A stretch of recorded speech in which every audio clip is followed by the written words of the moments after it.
Yes ma'am.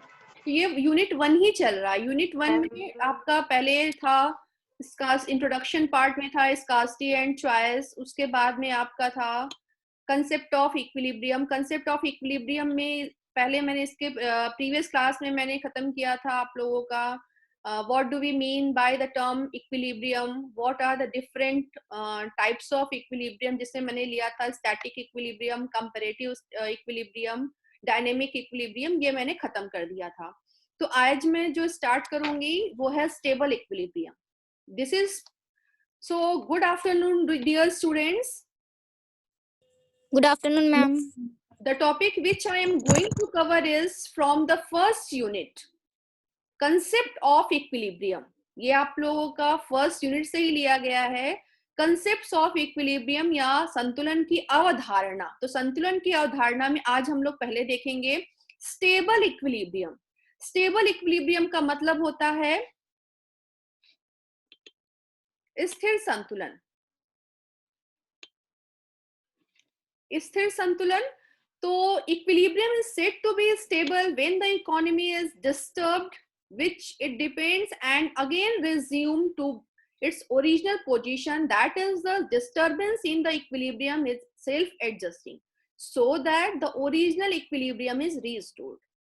तो stable equilibrium की यदि हम बात करते हैं, स्थिर संतुलन की बात करते हैं, स्थिर संतुलन या स्टेबल इक्विलिब्रियम वो इक्विलिब्रियम पोजीशन होती है जिसमें कोई डिस्टरबेंस होता है, जिस पर कि वो इक्विलिब्रियम डिपेंड कर रहा है, उन कारणों से उसमें कोई भी डिस्टरबेंस होता है।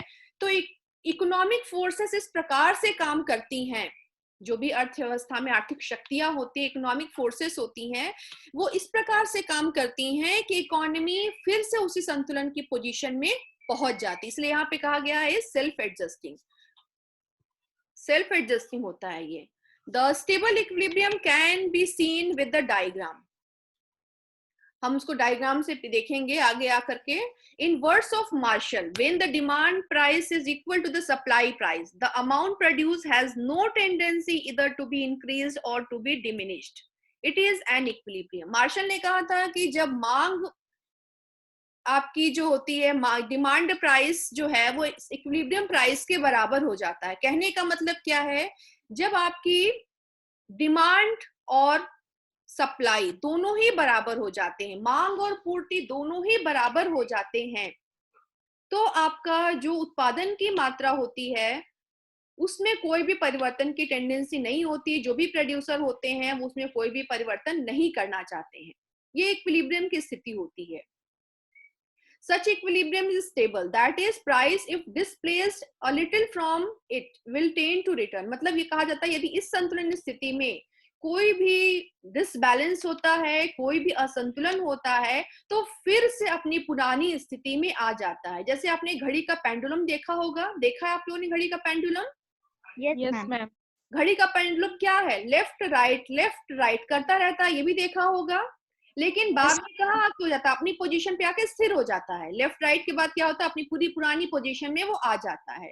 दूसरा एग्जांपल हम ले सकते हैं कि मान लीजिए कि आप एक बॉल लेते हैं, बॉल मतलब कटोरा, एक कटोरे में गेंद को रखते हैं, ठीक है, बॉल को उसमें रखते हैं और उसको शेक करते हैं, कटोरे को हिलाते हैं, तो क्या होगा, बॉल आपकी इधर उधर जाएगी, फिर कहाँ पे आएगी, बॉल आपकी आ जाएगी फिर से अपनी पुरानी पोजीशन में आकर के स्थिर हो जाए। जैसे आप कटोरे को छोड़ देंगे, स्थिर रख देंगे, तो वो बॉल आपकी पुरानी स्थिति में आकर के फिर से वो बैलेंस्ड हो जाएगी। आया समझ में?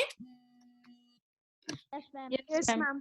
तो हम कह सकते हैं स्टेबल इक्विलिब्रियम, यदि हम इसको हम शॉर्ट में कहें तो स्टेबल इक्विलिब्रियम वो पोजीशन होती है, वो इक्विलिब्रियम पोजीशन होती है where economic forces work in such a way that the initial equilibrium is restored.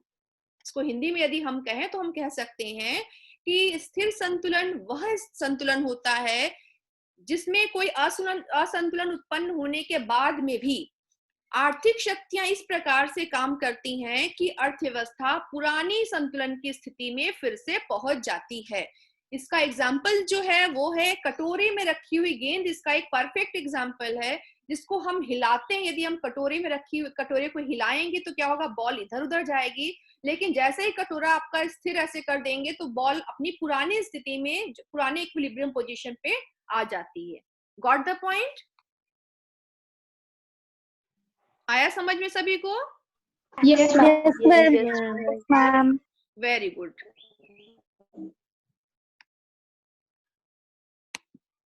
ये देखिए एक एग्जाम्पल, इसका ग्राफ ऐसे एग्जाम में आता है, ये ग्राफ भी आप बना देंगे तो आपको अच्छे नंबर मिलेंगे. जो मैंने बोला है वो लिख देते हैं और ये ग्राफ बना देते हैं कि यदि हम एक गेंद को कटोरे में रखेंगे और उसको जरा सा हिलाएंगे तो बॉल इधर उधर जाएगी. लेकिन इकोनॉमिक फोर्सेस या शक्तियां इस प्रकार से काम करती हैं कि वो पुनः अपनी पुरानी जो संतुलन की स्थिति है वो सेंटर में फिर से आ जाएगी. बॉल लेफ्ट जाएगी, राइट जाएगी, लेकिन कहाँ पे आ जाएगी बाद में? फिर से अपनी पुरानी संतुलन की स्थिति में वो आ जाती है. दूसरा है अनस्टेबल इक्विलिब्रियम, जिसे हम लोग बोलते हैं अस्थिर संतुलन. अस्थिर संतुलन क्या होता है? अस्थिर संतुलन वह स्थिति होती है जिसमें यदि कोई डिस्टरबेंस होता है, ठीक है, कोई भी डिस्टरबेंस होता है, कोई भी मतलब क्या बोलेंगे डिस्टरबेंस को हिंदी में क्या बोलते हैं? बाधा. ठीक है, डिस्टरबेंस कोई गड़बड़ी होती है, यदि हम कह सकते हैं गतिरोध या गड़बड़ी हो सकती है, कुछ भी हम बोल सकते हैं. यदि कोई गतिरोध होता है तो इकोनॉमिक फोर्सेस इस प्रकार से काम करती हैं, जो आर्थिक शक्तियां होती हैं वो इस प्रकार से काम करती हैं कि जो पुराना संतुलन होता है, जो इनिशियल इक्विलिब्रियम होता है, अर्थव्यवस्था कभी भी उस पुराने संतुलन की स्थिति में नहीं पहुंचती, बल्कि क्या होगा, वो दूर होती चली जाएगी. जो ओरिजिनल इक्विलिब्रियम पॉइंट होता है उससे अर्थव्यवस्था दूर होती चली जाती है, लेकिन वो पुरानी संतुलन स्थिति को कभी भी पुनः प्राप्त नहीं कर पाती है. तो सिंपल कहें तो it is a situation where economic forces work in such a way that if any disturbance is caused in the economy, the forces will take away it from its original position. मतलब economic forces इस प्रकार से काम करेंगे, आर्थिक शक्तियां इस प्रकार से काम करेंगी कि पुरानी जो संतुलन की स्थिति है अर्थव्यवस्था वहां पे कभी भी नहीं पहुंच सकती है. पीगू ने कहा है कि if the small disturbance calls out further disturbing forces which act in cumulative manner to drive the system from its initial position. मतलब कहते हैं थोड़ा सा संतुलन होता है तो इस प्रकार से गड़बड़ियां शुरू हो जाती हैं कि अर्थव्यवस्था धीरे धीरे करके उससे दूर होती चली जाती है, पुरानी संतुलन की स्थिति में अर्थव्यवस्था नहीं आ पाती है. जब पुरानी संतुलन की स्थिति को नहीं प्राप्त कर पाती तो उसी को हम लोग कहते हैं कि this is the situation of unstable equilibrium.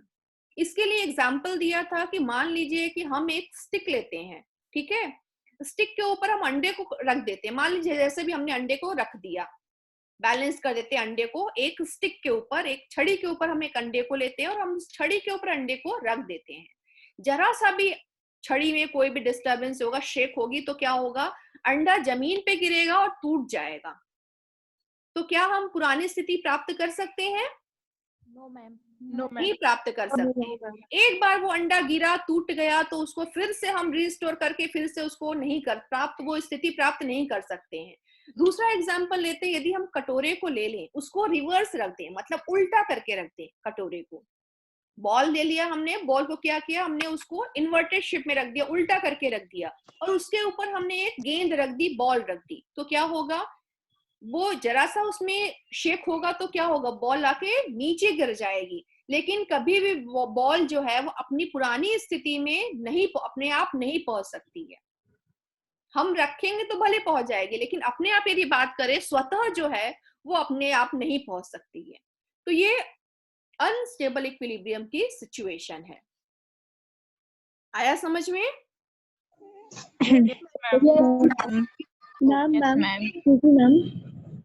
तो ये देखिए, ये आपका दिया हुआ है, मान लेते हैं ये ग्राफ जो है this is representing the ball, BOWL, कटोरे को रिप्रेजेंट कर रहा है. ये कटोरे के ऊपर हमने क्या किया है, हमने गेंद को रख दिया है, बॉल को रख दिया, BALL बॉल. तो we have put ball on the inverted ball. तो क्या होगा, जैसे ही कटोरे जरा सी भी हवा लगेगी, कुछ भी स्थिति हो सकती है, कुछ भी फोर्सेस हो सकती हैं जो यहाँ से बॉल को गिरा देंगी. एक बार बॉल गिर जाएगी नीचे तो क्या होगा, पुनः अपने आप वो यहाँ ये स्थिति को, ये इक्विलिब्रियम पोजीशन को रिस्टोर नहीं कर पाएगी, नहीं करेगी. ठीक है? Yes ma'am. अब yes, ma'am my self Prachi Dubey. yes. Ma'am please आप अनस्टेबल वाले की जो आपने डेफिनेशन बताई थी वो रिपीट कर सकते हो please? Unstable equilibrium is a situation when any disturbance is caused. Then economic forces work in such a way that the initial equilibrium could not be restored. मतलब होता है कि यदि संतुलन की स्थिति में कोई भी डिस्टरबेंस होता है तो इकोनॉमिक फोर्सेस इस प्रकार से वर्क करती हैं, जो आर्थिक शक्तियां होती हैं इस प्रकार से वर्क करती हैं कि अर्थव्यवस्था ओरिजिनल इक्विलिब्रियम पॉइंट से, इनिशियल इक्विलिब्रियम पॉइंट से दूर होती चली जाती है और कभी भी अपनी पुरानी जो स्थिति है उसमें नहीं पहुंचती है। आया समझ में? Yes ma'am, thank you. Partial equilibrium, आंशिक संतुलन। मैम यस, मेरा एक क्वेश्चन है। बताइए। मैम जो मतलब मानव जीवन में ऐसी कौन सी घटनाएं होंगी जो अनस्टेबल इक्विलिब्रियम का एग्जांपल होंगी? तो आप इसी को ही एक एग्जांपल में ले सकते हैं। यदि आप कह दे, यदि मान लीजिए आपने कोई फ्रूट लिया, ठीक है, फ्रूट को आपने कट कर दिया। Yes ma'am. तो फ्रूट को कट करने के बाद में क्या आप उसको जोड़ सकते हैं? No. This is a simple example कि आपने वंस उसको कट कर दिया तो आप पूरा दोबारा उस फल को जोड़ नहीं सकते हैं। ये आपका दिखाता है अनस्टेबल इक्विलिब्रियम की सिचुएशन होती है जिसको हम फिर से प्राप्त नहीं कर सकते हैं, right? Yes ma'am. Ma'am, yes ma'am economy में इसको कैसे समझ सकते हैं? इकोनॉमी में कैसे समझ सकते हैं? जैसे हम बात करते हैं कि यदि आप लोगों का जैसे कि किसी वस्तु की कीमत जो है वो आपकी बढ़ जाती है, ठीक है, या कीमत को स्थिर ही मान लेते हैं। कीमत के स्थिर रहते हुए या आप कीमत फिक्स हो, कीमत में कोई भी परिवर्तन ना हो, प्राइस में कोई भी चेंजेस ना हो, लेकिन डिमांड आपकी इंक्रीज कर जाए। डिमांड क्यों इंक्रीज करेगी? क्योंकि हो सकता है कंज्यूमर की इनकम बढ़ गई हो, या हो सकता है कि लोगों में उस पर्टिकुलर गुड के लिए, उस पर्टिकुलर कमोडिटी के लिए टेस्ट प्रेफरेंस को डेवलप कर लिया हो। तो क्या होगा, आपका जो डिमांड कर्व है वो इनिशियल इक्विलिब्रियम पोजीशन से खिसक करके क्या हो जाएगा, नया डिमांड कर्व आपका आ जाएगा, नया मांग वक्र आपका आ जाएगा। जब भी परिवर्तन होता है कीमत के अलावा अन्य जो है फैक्टर्स उसमें परिवर्तन होगा तो आपका मांग वक्र परिवर्तित हो जाता है। तो ऐसी स्थिति में क्या होगा कि आपका जो इक्विलिब्रियम, इनिशियल इक्विलिब्रियम फॉर्म होगा वो हट जाएगा और नया इक्विलिब्रियम फॉर्म हो जाएगा। तो फिर से उस पुराने इक्विलिब्रियम को प्राप्त नहीं किया जा सकता है। आई बात समझ में? Yes ma'am. अभी यहाँ पे बोर्ड नहीं है, यदि आप लोगों ने प्रीवियस क्लास अटेंड की होगी तो आप लोगों ने एक एग्जांपल में देखा होगा कि कैसे जो है इक्विलिब्रियम पोजीशन कैसे बदल जाती है। तो जो मैंने बताया भी था आप लोगों को कि प्राइस के गिवन होने पर यदि अदर फैक्टर्स में चेंजेस होते हैं तो आपका डिमांड कर्व जो है राइटवर्ड ऊपर की ओर शिफ्ट हो जाता है और नया इक्विलिब्रियम फॉर्म होता है। अब नया इक्विलिब्रियम फॉर्म हो गया तो इकोनॉमी पुराने इक्विलिब्रियम पे फिर नहीं पहुंच सकती है। आई बात समझ में? Ma'am yes ma'am, dynamic equilibrium और अनस्टेबल इक्विलिब्रियम में थोड़ा सा मुझे डिफरेंसेस थोड़ा समझा देंगे आप? डायनेमिक इक्विलिब्रियम मैंने आज बताया ही कहाँ है आपको? डायनेमिक इक्विलिब्रियम तो मैंने अच्छा, एक्चुअली आज मेरी ये फर्स्ट क्लास थी तो मुझे लगा शायद मेरे से मिस हो गया है। नहीं, ये डायनेमिक इक्विलिब्रियम मैंने लास्ट क्लास में मैंने बताया था, जो लास्ट क्लास हुई थी उसने बताया। डायनेमिक इक्विलिब्रियम यही स्थिति होती है। डायनेमिक इक्विलिब्रियम वो स्थिति होती है, मैं आपको ब्रीफ में बता दे रही हूँ क्योंकि already that has been finished. तो dynamic equilibrium is a situation where the other forces keep on changing. हम उसमें कांस्टेंट मान के नहीं चलते, उसे मान लेते हैं कि प्राइसेस में परिवर्तन होता है, इनकम में भी परिवर्तन होता है, बहुत सारे फैक्टर्स होते हैं जिनमें परिवर्तन। इसकी इनिशियल स्टेज गेन की जा सकती है अगर चेंज हो रहा है तो? In dynamic equilibrium says that once there is deviation from the original equilibrium point, the original equilibrium point को गेन करना पॉसिबल नहीं होता जनरली उसे। और अनस्टेबल में गेन कर सकते हैं इनिशियल पॉइंट्स को? अनस्टेबल में तो नहीं कर सकते हैं, स्टेबल में और अच्छा, और डायनामिक मैम थोड़ा सा मैं डायनामिक और अनस्टेबल में कंफ्यूज हूँ कि दोनों के बीच में क्या डिफरेंस हो सकता है? अनस्टेबल इक्विलिब्रियम में यही कहा गया है कि that can never be restored, हम कभी भी पुराने इक्विलिब्रियम पोजीशन को प्राप्त नहीं कर सकते हैं। बस ये इसमें कहा गया कि this can never be restored, जो भी इनिशियल पोजीशन होगी अर्थव्यवस्था की या इक्विलिब्रियम पोजीशन जो भी होगा, that can never be restored. Okay, and for dynamic equilibrium, अगर कोई चीज डायनामिक इक्विलिब्रियम मैं अभी एक्सप्लेन कर दूंगी, आप लोगों को टाइम एक्सप्लेन कर दूंगी। Already I that has been explained in the class, as you are first today you are attending for the first time, so you missed the class. तो मैं कोशिश करूंगी ये फिनिश करने का टाइम यदि बचता है मैं उसको भी एक्सप्लेन कर देती हूँ, ठीक है? Okay ma'am, thank you so much. Let me finish first. Okay, partial equilibrium जिसे हम लोग बोलते हैं आंशिक संतुलन। In partial equilibrium approach to the pricing, price determination of a commodity is done keeping the price of other commodities constant and assuming that demand of various commodities are not interdependent। ये मान के चलते जब हम partial की बात करते हैं, पार्शियल का मतलब होता है आंशिक। आंशिक हम कहते हैं कब कहते हैं, जब हम पूरी तरह से नहीं देखते हैं किसी चीज को। हम आंशिक रूप से तब कहते हैं जब पूरी तरह से 100% नहीं होता, तो हम क्या कहते हैं, पार्शियल कहते हैं। तो यहाँ पे भी वही होता है कि इसमें हम बात करते हैं, ये मान लेते हैं कि जिस वस्तु की प्राइस डिटर्मिनेशन को हम ले रहे हैं, only there is change in the price of that commodity. जो अदर थिंग्स हैं वो रिमेनिंग सेम रहती हैं। जैसे हम बात कर सकते हैं prices of related goods will be same, इनका there will be no change in income of the consumer, there will be no change in the taste preference of the consumer. तो ये हम मान के चलते हैं कि आपके जो वेरियस अदर फैक्टर्स होते हैं वो आपके कांस्टेंट होते हैं। Partial equilibrium analysis also known as microeconomic analysis, इसको हम लोग माइक्रोइकोनॉमिक एनालिसिस के नाम से भी जानते हैं, जिसे हिंदी में कह सकते हैं व्यष्टि आर्थिक विश्लेषण। आंशिक संतुलन को हम लोग व्यष्टि आर्थिक विश्लेषण के नाम से भी जानते हैं। It is the study of equilibrium position of an individual, a firm, an industry or a group of industries viewed in isolation। हम इसमें देख सकते हैं, चाहे हम इंडिविजुअल को देख रहे हो, व्यक्ति को देख रहे हो, फर्म्स को देख रहे हो, उद्योग को देख रहे हो, लेकिन जिनकी भी स्टडी करते हैं हम क्या करते हैं, वी स्टडी इन आइसोलेशन, हम सेपरेट स्टडी करते हैं। मान लीजिए हम बात कर रहे हैं कि कोलगेट के प्राइसेस में चेंजेस हो रहे हैं, तो कोलगेट के प्राइसेस में चेंजेस होने के बाद में कोलगेट की डिमांड पर क्या इम्पैक्ट आएगा, तो हम लोग क्या बात करेंगे, केवल कोलगेट को लेंगे। लेकिन कोलगेट की डिमांड में चेंज होने से क्या होगा, उसका प्राइस में चेंज होने का इम्पैक्ट क्या आएगा, अदर जो रिलेटेड इंडस्ट्रीज होंगी, अदर जो रिलेटेड कमोडिटीज होंगी, उनके ऊपर भी उसका असर पड़ेगा, जो कि हम इसमें नहीं लेते। जैसे हम मान लेते हैं, हम एग्जाम्पल ले सकते हैं कि आप मान लीजिए कि कोई कार इंडस्ट्री है, ठीक है, कोई car company, car making company है। कार मेकिंग कंपनी ने क्या किया कि उसने कार के दाम बढ़ा दिए, 20% कहा कि हम कार के दाम 20% इंक्रीज करेंगे। यदि वो कार का दाम 20% इंक्रीज करती है तो हो सकता है कि उसकी सेल्स जो है वो गिर जाए, उसकी बिक्री जो है वो कम हो जाए। बिक्री कम होने का मतलब क्या होगा, क्या इम्पैक्ट आएगा, कौन बेटा यहाँ पे लिख रहा है, इसके ऊपर लाइनें ड्रॉ कर रहा है, डू नॉट डू दैट। आप लोग मैच्योर बच्चे हो, कोई आप लोग प्राइमरी के बच्चे नहीं हो जो आप लोग हरकतें करते हो। अपने को कंट्रोल में रखिए, जो भी आप लाइन वगैरह ड्रॉ करते हो वो मत कीजिए, थोड़ा अपने हाथ को काबू में रखिए।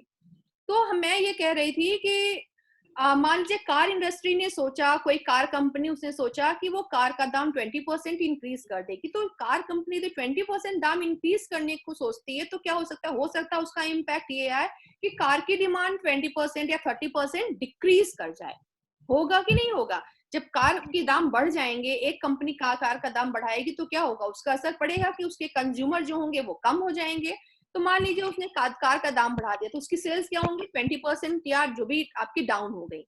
सेल्स डाउन होने का मतलब क्या होगा कि कार का जो मैन्युफैक्चरिंग होगी नेक्स्ट राउंड में वो कम हो जाएगी, जिसके लिए कम मात्रा में रॉ मटेरियल रिक्वायर्ड होगा, कम मात्रा में लेबर रिक्वायर्ड होगा। तो कम मात्रा सब चीजों की क्या होगी, डिमांड हर चीज की अफेक्टेड होगी। केवल आपकी डायरेक्ट आपका दिख रहा है कि कार की कीमत बढ़ी और कार की मांग कम हो गई। आ रहा है समझ में? Yes ma'am. कार की कीमत बढ़ी और कार की मांग बढ़ गई।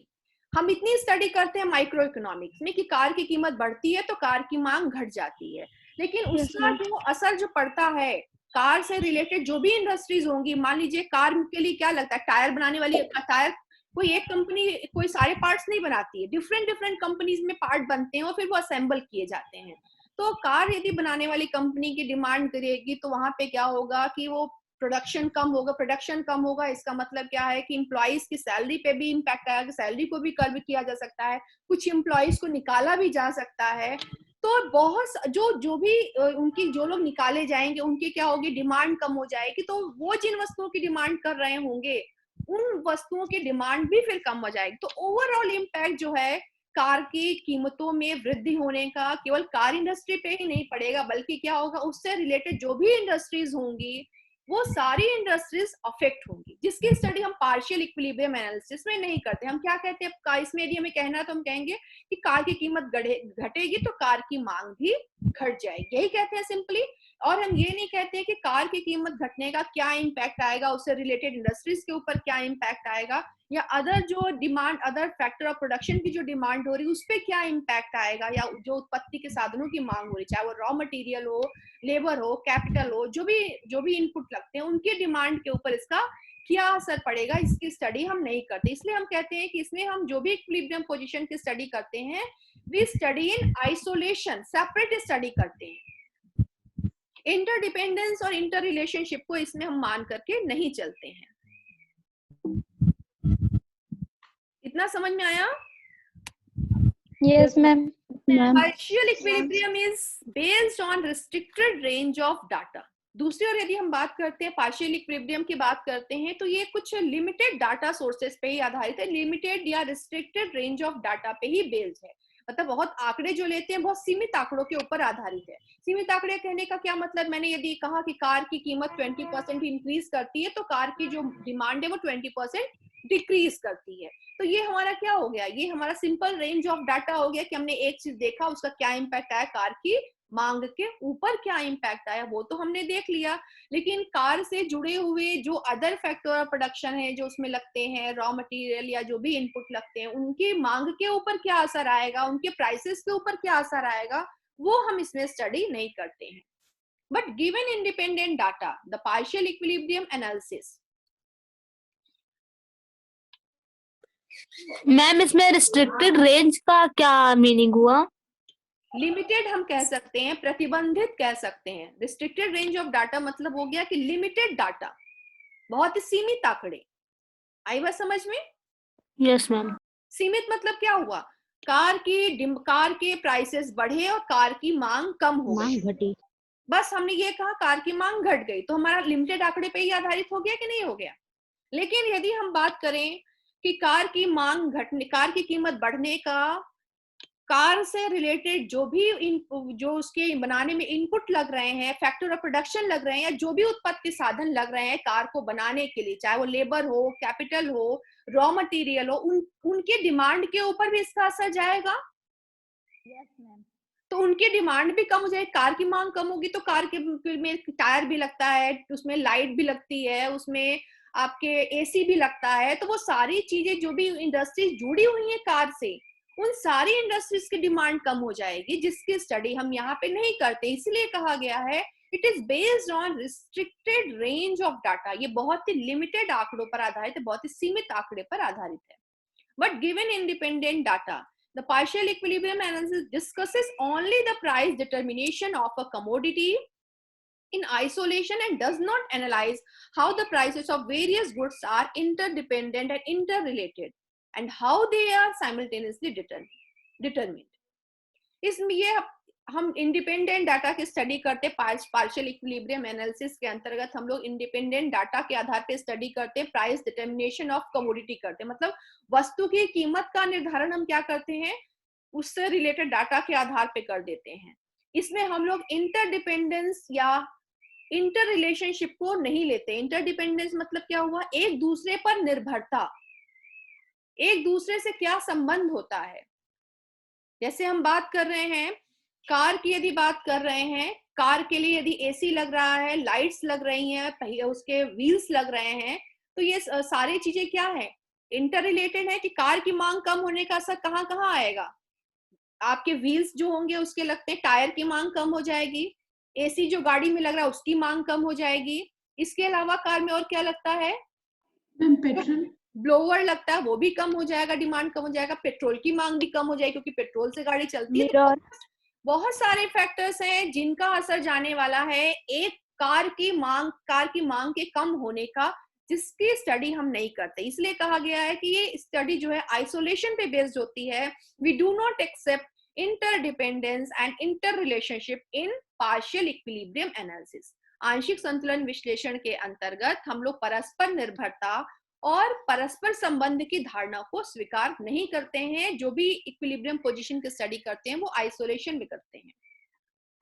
It is based on the assumption citrus Paribas. ये भी है कि ये जो assumption में बेस्ड है वो क्या है, ये मान के चलती है कि other things remaining the same, there is no change in other things.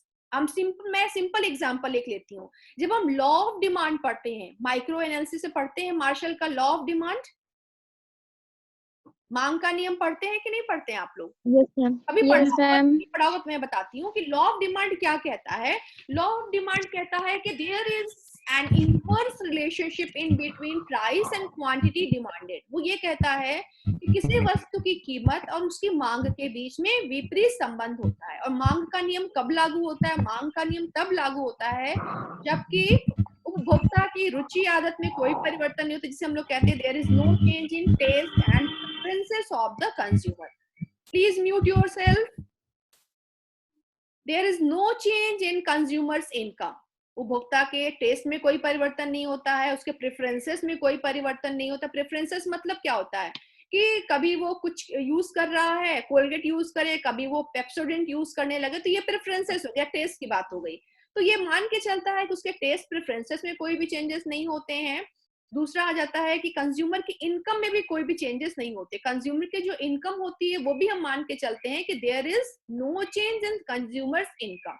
तीसरी चीज हम कहते हैं कि it is related to certain period of time. इसका संबंध भी एक निश्चित समयावधि के साथ में होता है। ऐसा नहीं है कि आज हमको डिमांड कर रहे हैं और प्राइस हम 1 महीने बाद का ले रहे हैं, तो हम आज की ही बात करेंगे, 1 महीने बाद की प्राइस को हम नहीं लेते हैं। तो ये सारे फैक्टर्स जो हैं हम लोग मान के चलते हैं, क्या है, फिक्स मान के चलते हैं। जैसे जनरली होता है डिमांड इज फंक्शन ऑफ, मान लेते हैं कि कोलगेट की डिमांड यदि बात करते हैं या कमोडिटी एक्स के रूप में हम कह लेते हैं, एक्स मतलब हो गया कोई भी वस्तु हो सकती है। मान लीजिए कि quantity demanded of X is function of price of X, price of Y, income and test.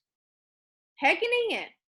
किसी वस्तु की मांग जो है वो किन किन बातों पे निर्भर करेगी? किसी वस्तु की जो मांग होगी वो निर्भर करती है उस पर्टिकुलर वस्तु की कीमत के ऊपर निर्भर करेगी, उससे संबंधित वस्तु की कीमत के ऊपर निर्भर करेगी, उपभोक्ता की आय के ऊपर निर्भर करेगी और अन्य संबंधित वस्तुओं की कीमत के ऊपर उस वस्तु की मांग निर्भर करेगी। तो हम लोग लॉ ऑफ डिमांड जब पढ़ते हैं तो हम क्या मान लेते हैं कि केवल जिस वस्तु के बारे में हम बात करें उसी वस्तु की कीमत में परिवर्तन होता है। उससे रिलेटेड गुड्स के रिलेटेड जो भी वस्तुएं होती हैं, चाहे वो सब्स्टिट्यूट गुड्स हो या फिर कॉम्प्लीमेंट्री गुड्स हो, उनके प्राइसेस में कोई भी चेंजेस नहीं होते हैं, इनकम में कोई भी चेंजेस नहीं होते हैं और कंज्यूमर की के टेस्ट प्रेफरेंस में कोई भी चेंजेस नहीं होते हैं।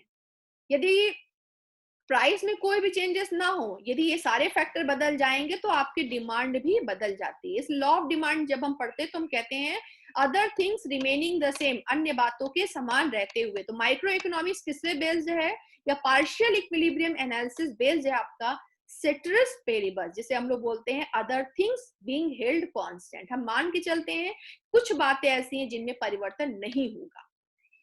So the crux of partial equilibrium analysis is ceteris paribus, अन्य बातों का समान होना। मतलब हम लोग क्या करते हैं, अज्यूम कर लेते हैं। सिंपली इकोनॉमिक्स क्या है, इकोनॉमिक्स में एजम्पशंस को हम छोड़ दें, मान्यताओं को ना लें, तो क्या होगा, ये लागू नहीं होगा। मान्यता हम मान करके चलते हैं, ऐसा होगा तभी ऐसा होगा।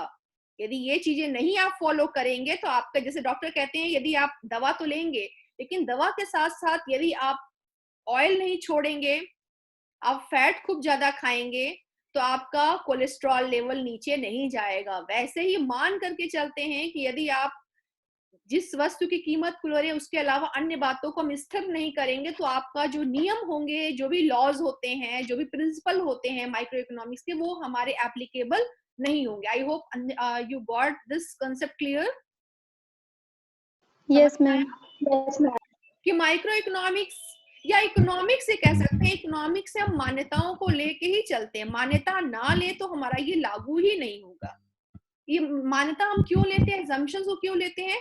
To simplify the things.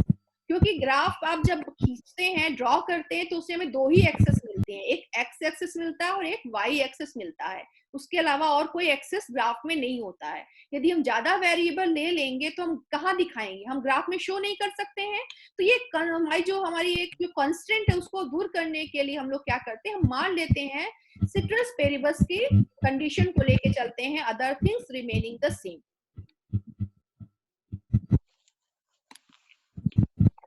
ये हम बात करते हैं पार्शियल इक्विलिब्रियम एनालिसिस की बात करते हैं, तो it is based on certain assumption, जिसे हम लोग बोलते हैं माइक्रो इकोनॉमिक एनालिसिस भी कहते हैं। पार्शियल इक्विलिब्रियम को हम लोग माइक्रो इकोनॉमिक एनालिसिस भी कहते हैं। Commodity price is given and constant for the consumers. जो भी वस्तुएं होती हैं उनकी कीमत दी हुई और स्थिर होती है उपभोक्ता के लिए। अपने को म्यूट कर लीजिए, गुड़िया को किसी का दिख रहा है, आपकी आवाज आ रही है, mute yourself. There is no change in consumers taste, preference, habits, income etcetera. ये भी मान लेते हैं कि उपभोक्ता की रुचि, अधिमान, आदत, आय आदि ये फैक्टर्स जो होते हैं वो स्थिर होते हैं, कांस्टेंट होते हैं, इनमें कोई भी चेंजेस नहीं होते हैं। Prices of other related goods are held constant. ये भी मान लिया जाता है कि जो भी रिलेटेड गुड्स होती हैं उनकी कीमतों में कोई भी परिवर्तन नहीं होता है। मतलब रिलेटेड गुड्स कैसी होती हैं, सब्स्टिट्यूट और कॉम्प्लीमेंट्री। सब्स्टिट्यूट गुड्स क्या होती हैं? Ma'am, substitute goods are with those goods which used in the place of others. बोलो, एक बोलो। Ma'am, the goods which are used in the place of other goods. Yes. Like coffee and tea. Yes, coffee and tea are the examples of substitute goods. Complementary goods are they complement each other. One cannot be used without other. जैसे car cannot be used by petrol. अभी कर सकते हैं Pen and ink.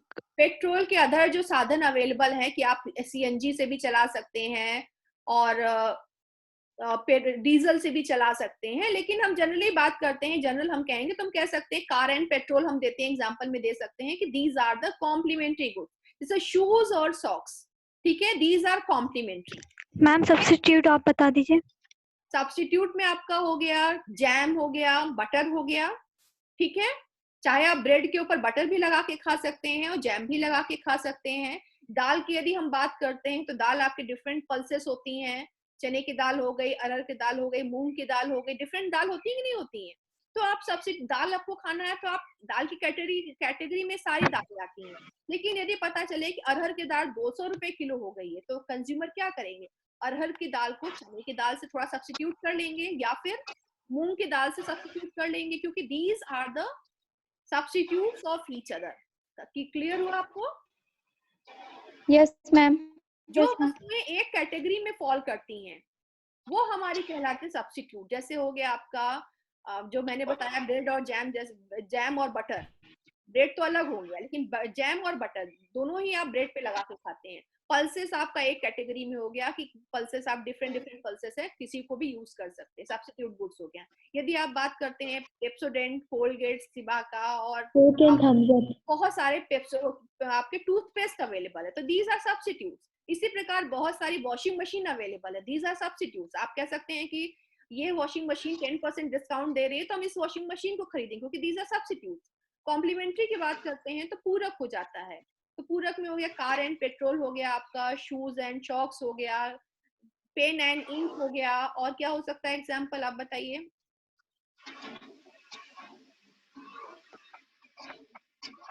Sugar and tea.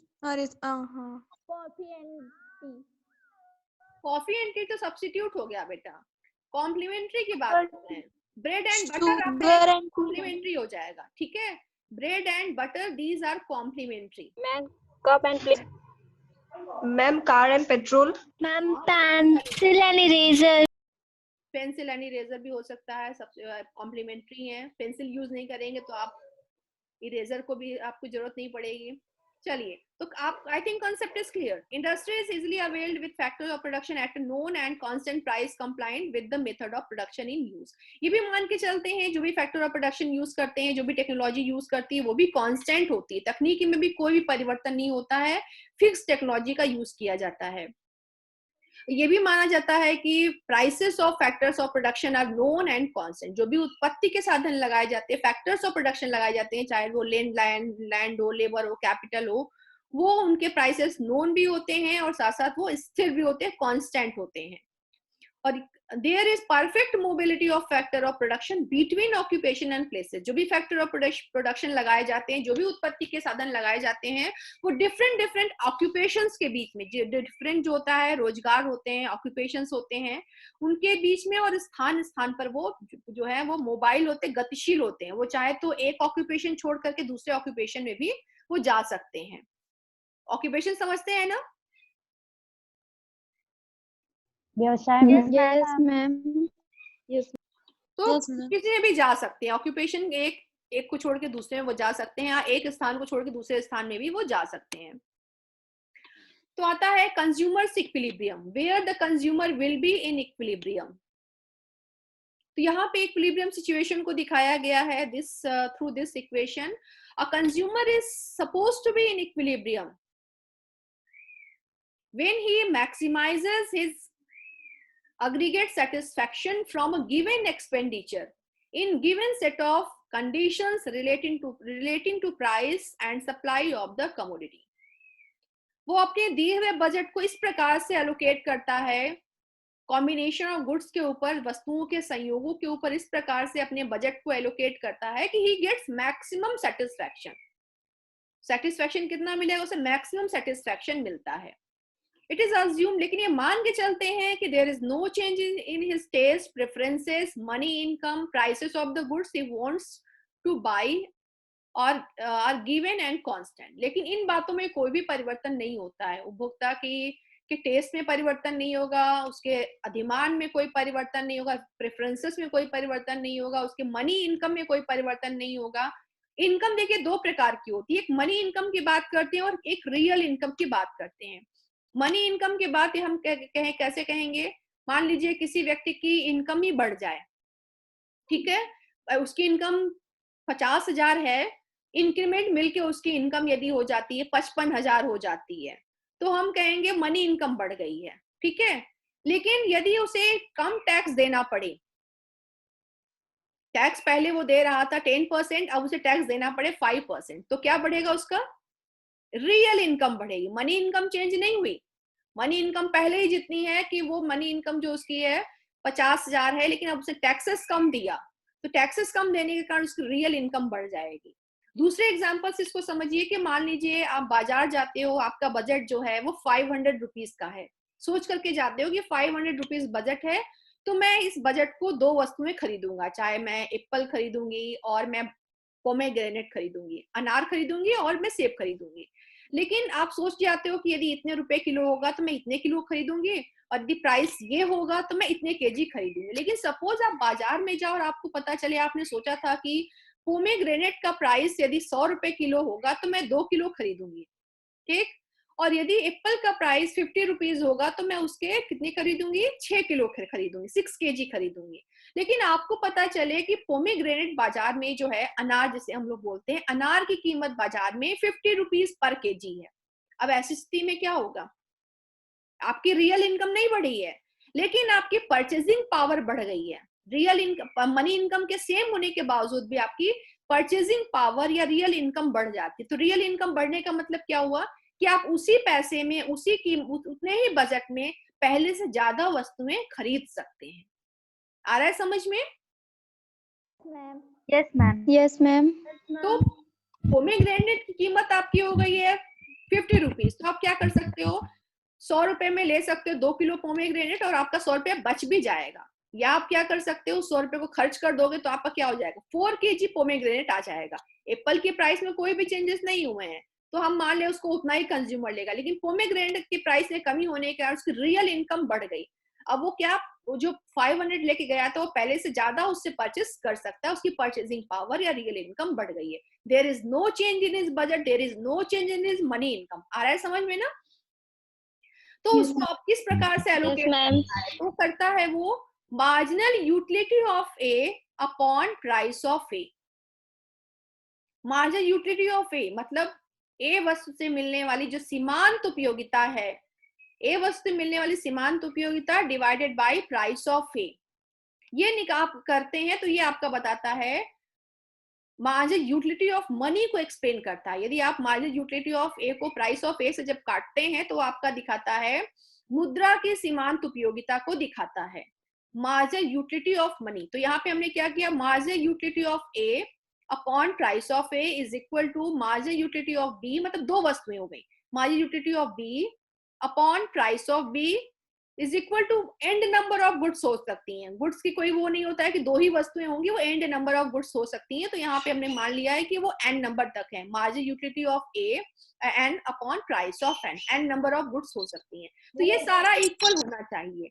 तो ये concept आपका है the law of equi marginal utility का है, जो आप पढ़ेंगे आप लोग, लेकिन इस सेमेस्टर में आपके सिलेबस में नहीं है, तो we will not go into detail. आप जब नेक्स्ट सेमेस्टर में जाएंगे, सेकेंड सेमेस्टर में जाएंगे, तो the law of equi marginal utility आपको पढ़ना होगा, सम सीमांत उपयोगिता नियम डिटेल में पढ़ना होगा, तभी मैं बताऊंगी। इसको अभी इतना ही समझ लीजिए कि marginal utility of A upon price of A should be equal to marginal utility of B upon B, price of B is equal to marginal utility of N upon price of N. ये बराबर होना चाहिए। और क्या होना चाहिए कि the consumer must spend his entire income on the purchase of goods, और उपभोक्ता अपना पूरा बजट उन दोनों वस्तुओं के ऊपर खर्च करे। ये नहीं है कि बाजार वो जाए और आधा पैसा बचा के ले आए, ये हम मान के नहीं चलते हैं। यदि वो 500 रुपीज लेके मार्केट में जा रहा है, तो he will have to spend all 500 rupees on these two goods to have maximum satisfaction. तो ये मान के चलते हैं कि वो जितना बजट लेके जा रहा है वो पूरा दोनों ही वस्तुओं पे वो स्पेंड करेगा। तो y मतलब हो गया जो बजट है उसका या इनकम है, is equal to price of A, मतलब ए वस्तु की कीमत जो होगी पर यूनिट कीमत, इनटू क्वांटिटी ऑफ ए, मतलब प्राइस ऑफ ए जो है ए वस्तु की एक किसी कीमत पे वो कितनी मात्रा खरीद रहा है, तो मल्टीप्लाई इन दोनों को हो जाएगा price of A into quantity of A plus price of B into quantity of B plus dash dash dash, क्योंकि हमने एन नंबर ऑफ माना है यहाँ पे, तो एन नंबर तक हमने दे दिया, plus P N upon Q N. ये भी समान होना चाहिए कि जो भी वो एलोकेशन कर रहा है अपना बजट दो वस्तुओं के ऊपर, वो उसके वो पूरा खर्च होना चाहिए, उसमें कोई भी वो ये नहीं कि वो बचत करके चला आए बाजार से। मैम, हाँ मैम ये मार्जिनल यूटिलिटी मतलब किसको दिखा रहे हैं, किस चीज को, ये नहीं सुनना है। जो वो परचेस कर रहा है, मान लीजिए वो बाजार में जा रहा है, अनार ले रहा है, तो अनार से मिलने वाली सीमांत उपयोगिता हो गई, मार्जिनल यूटिलिटी ऑफ अनार हो गया, ठीक है, ए मान लेते हैं। और दूसरी वस्तु ले रहा है वो मार्जिनल यूटिलिटी ऑफ बी, दूसरा वो एप्पल ले रहा है, तो marginal utility of B, B से मिलने वाली जो है सीमांत उपयोगिता, ठीक है। एक अनार से मिलने वाली सीमांत उपयोगिता हो गई, दूसरा हो गया एप्पल से मिलने वाली मार्जिनल यूटिलिटी। इसको हम डिवाइड करते हैं, एप्पल का लेंगे तो एप्पल की प्राइस से डिवाइड कर देंगे, और यदि हम पोमेग्रेनेट ले रहे हैं तो उसकी कीमत से उसको डिवाइड करेंगे। तो कहने का मतलब ये है कि marginal utility of money spend on each good should be the same. इन दोनों इसको करने के बाद में हमें जो मिलेगा वो समान मिलना चाहिए। अभी हम लॉ पढ़ नहीं रहे हैं डिटेल में, इससे आपको इतना समझ में नहीं आएगा, इससे इतना ही छोड़ दीजिए इसको।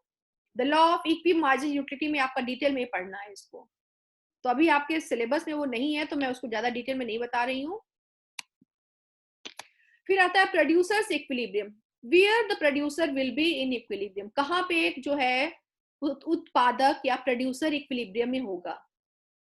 तो एक उत्पादक उस समय इक्विलिब्रियम में होता है when he maximises his aggregate net profit.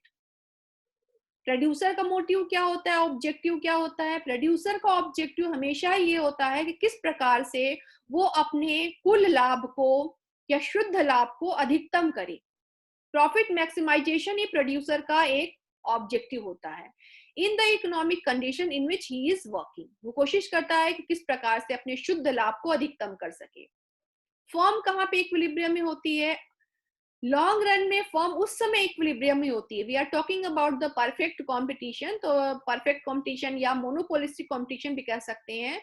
तो एक फर्म उस समय लॉन्ग रन इक्विलिब्रियम में होती है, दीर्घकालीन संतुलन में होती है, जहां पे वो अपने आउटपुट में कोई भी चेंजेस नहीं करना चाहती। जितना वो आउटपुट प्रोड्यूस कर रही होती है उससे वो सेटिस्फाइड होती है and it is not inclined to change its output. और इक्विलिब्रियम पोजीशन में क्या होता है, marginal revenue is equal to marginal cost is equal to long run average cost curve.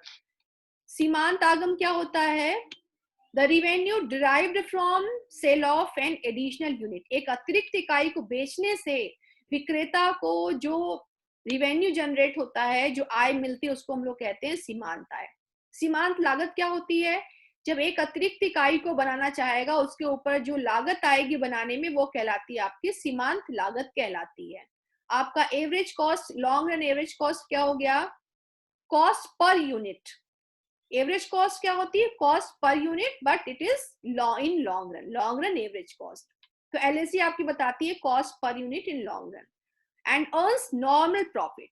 The firms earn normal profit. Normal profit is a situation where firms make no loss, no profit. ये वो situation होती है जहां पे firm को ना तो लाभ होता है ना ही हानि होती है। जितनी भी उनकी कॉस्ट होती है, चाहे वो इम्प्लिसिट कॉस्ट हो, एक्सप्लिसिट कॉस्ट हो, स्पष्ट लागत हो या अस्पष्ट लागत हो, दो प्रकार की लागतें होती हैं। एक स्पष्ट लागत होती है, स्पष्ट लागत वो होती है जहां पे प्रोड्यूसर को इनपुट्स लेने के लिए फैक्टर ऑफ प्रोडक्शन पे डायरेक्ट मॉनेटरी पेमेंट करना होता है। इम्प्लिसिट कॉस्ट वो होती है जहां पे प्रोड्यूसर को डायरेक्ट मॉनेटरी पेमेंट नहीं करना होता है। जैसे उसका खुद का, यदि मान लीजिए उसने मैनेजमेंट डिग्री ले रखी है, खुद के डिग्री लगा करके कोई बिजनेस शुरू करता है, या फिर उसकी खुद की कोई लैंड है, बिल्डिंग है, उसके ऊपर अपनी फर्म लगाता है, वो हो सकता है। या तीसरी चीज हो सकता है वो खुद की पूंजी लगाता, तो क्या करेगा, वो सारी कॉस्ट को कैलकुलेट करेगा। मान लीजिए if he is having MBA degree from a renowned institution, मतलब किसी अच्छे इंस्टीट्यूट से यदि किसी ने एमबीए डिग्री ली है, तो वो कहीं पे यदि जॉब करेगा तो उसे कितना मिलेगा, और यदि वो बिजनेस कर रहा है तो वो कितना अर्न कर सकता है। हर व्यक्ति अपनी अपॉर्चुनिटी कॉस्ट को कैलकुलेट करता है, तभी कुछ करता है। कि मान लीजिए मैं आज बिजनेस स्टार्ट करने जा रही हूँ, मुझे ऑलरेडी 2 लाख रुपए पर मंथ मिल रहा है, यदि मैं अपना खुद का बिजनेस लगाऊंगी तो क्या मेरे वो 2 लाख रुपए कवर हो पाएंगे, मैं ये सोचूंगी। फिर दूसरा है, मेरी ऑलरेडी और एक बिल्डिंग है जिसका किराया मुझे 2 लाख रुपए महीने का मिल रहा है, यदि मैं उसको खुद का अपना बिजनेस शुरू करूंगी तो क्या 2 लाख रुपए वो कवर कर पाऊंगी कि नहीं कर पाऊंगी। तीसरी चीज हो गया कि यदि मैंने बैंक में 10 लाख रुपए इन्वेस्ट कर रखे हैं और मुझे हर महीने जो है 1 लाख रुपए का या हर साल जो भी मतलब इंटरेस्ट मिल रहा है, तो क्या वो इंटरेस्ट भी मैं अपने उससे कवर, बिजनेस से कवर कर पाऊंगी कि नहीं कर पाऊंगी। तो ये सारे एस्पेक्ट को देखने के बाद ही कोई भी एंटरप्रेन्योर जो होगा, कोई भी व्यक्ति जो होगा, वो अपना बिजनेस स्टार्ट करेगा। यहाँ पे उसे जो व्यक्ति है, मैनेजरियल स्किल की डिग्री उसके पास खुद की है, वो किसी दूसरे को पेमेंट नहीं कर रहा है, लेकिन खुद का वो कैलकुलेट करके देखेगा कि वो इतना, कम से कम इतना तो मिलना चाहिए कि भाई डिग्री हमने ले रखी है तो हमें इतना ना मिले तो क्या फायदा। तो आया समझ में ये? Yes, ma'am. नो मैम, नहीं समझ में आया। क्या नहीं Ma'am, I have a question. बोलिए। Ma'am, मैम can एक you बार show फिर से the बताइए। diagram of MR is equal to NC is equal to LAC? MR इस बेटा कैसे मैं बताऊं, इसमें बता नहीं सकती मैं। एक्सक्यूज मैम, एक PM से हम लोग का हिस्ट्री का क्लास है। 1 बजे से है ना, अभी कहाँ 1 बजा है, तो अभी तो 5 मिनट बाकी है ना, इसको फिनिश कर लेने दीजिए, मैं यहीं पे फिर खत्म कर दूंगी। तो यहाँ पे MR मतलब हो गया मार्जिनल रिवेन्यू, मतलब एक अतिरिक्त इकाई को सेल करके जो उसे पैसा मिलेगा वो सीमांत लागत के बराबर होगा। सीमांत लागत मतलब होता है कि जो एडिशनल, मान लीजिए कोई व्यक्ति जो है 200 यूनिट बना रहा है, तो उसने सोचा कि 201 यूनिट बनाता है, मान लीजिए 200 हो गया, 201 मतलब एक अतिरिक्त बना, एडिशनल किया, 201 यूनिट किया। 201 यूनिट की जो कॉस्ट आई प्रोड्यूस करने की, वो हो जाती है आपकी 100 रुपीज आ जाती है। तो क्या हो जाएगी, मार्जिनल कॉस्ट यहाँ पे 100 हो गई, और उसको बेचने के बाद में उसे यदि 100 ही मिलता है तो हम कहेंगे कि MR is equal to MC हो गया। प्राइस पर यूनिट हम बात करते हैं, प्राइस भी यदि उसका 100 ही हो जाए तो क्या हो जाएगा, ये सारा आपका सब बराबर हो जाएगा। MR is equal to MC is equal to LAC। ये आप लोग आगे पढ़ेंगे तो आएगा। Industry is equilibrium and industry is in equilibrium. एक उद्योग उस समय संतुलन में होता है जब इसके अंतर्गत जितनी भी फर्म पाई जाती हैं वो सारी संतुलन में होती हैं। They all are making normal profit. जो भी फर्म्स हैं उसके अंदर, इंडस्ट्री के अंदर, वो सारी जो है नॉर्मल प्रॉफिट को प्राप्त कर रही होती। मान लीजिए हम ऑटोमोबाइल इंडस्ट्री की बात कर लें, ऑटोमोबाइल इंडस्ट्री के अंतर्गत जितनी भी फर्म्स हैं वो मान लेते हैं कि वो नॉर्मल प्रॉफिट अर्न कर रही हैं, तो there is no incentive for new firms to enter. तो ऐसी स्थिति में क्या होगा, जो फर्म बाहर होंगी वो सोचेंगे ना कि इससे कुछ खास फायदा तो नहीं है, केवल जो फर्म है वो नॉर्मल प्रॉफिट तो अर्न कर रही है, सामान्य लाभ ही तो अर्न कर रही है, बहुत ज्यादा सुपर नॉर्मल प्रॉफिट तो नहीं हो रहा, तो हम क्यों एंटर करें। और जो फर्म ऑलरेडी इंडस्ट्री में होंगी वो सोचेंगे कि चलो कम से कम हमारी जितनी भी कॉस्ट है वो तो हम पूरा कर पा रहे हैं, चाहे वो इम्प्लिसिट कॉस्ट हो या एक्सप्लिसिट कॉस्ट हो, वो तो हम मीट आउट कर पा रहे हैं, तो वो उद्योग को छोड़ करके भी नहीं जाना चाहेंगी। उत्पत्ति के साधन कब संतुलन में होते हैं, तो उत्पत्ति के साधन तब संतुलन में होते हैं, इक्विलिब्रियम में होते हैं, जबकि वो उनकी जो प्राइस होती है वो मार्जिनल रिवेन्यू के बराबर होती है।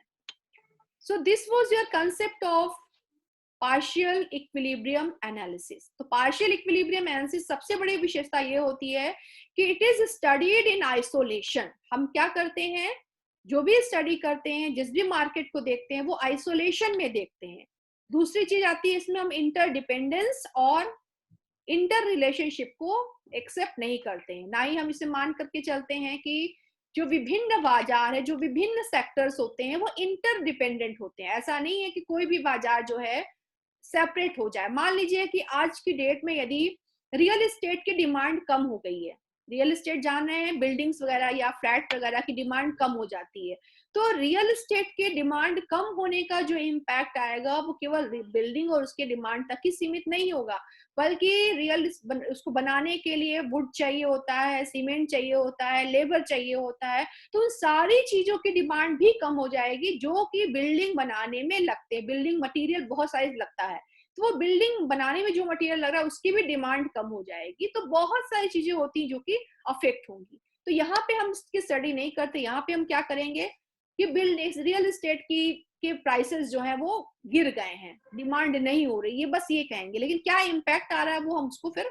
इंटर रिलेटेड हम जो भी स्टडी वो हम इसमें नहीं करते हैं। सो आया समझ में सभी को? Yes ma'am. Yes ma'am. तो आप लोग बुक ले लीजिएगा और इसको भी मैं अपलोड कर दूंगी, तो आप लोग चेक कर सकते हैं। मैम प्रीवियस क्लास वाला वीडियो भी अपलोडेड है यूट्यूब में? हाँ अपलोडेड है। मैम पार्शियल इक्विलिब्रियम के लिए ग्राफ्स भी बनाना पड़ेगा सबका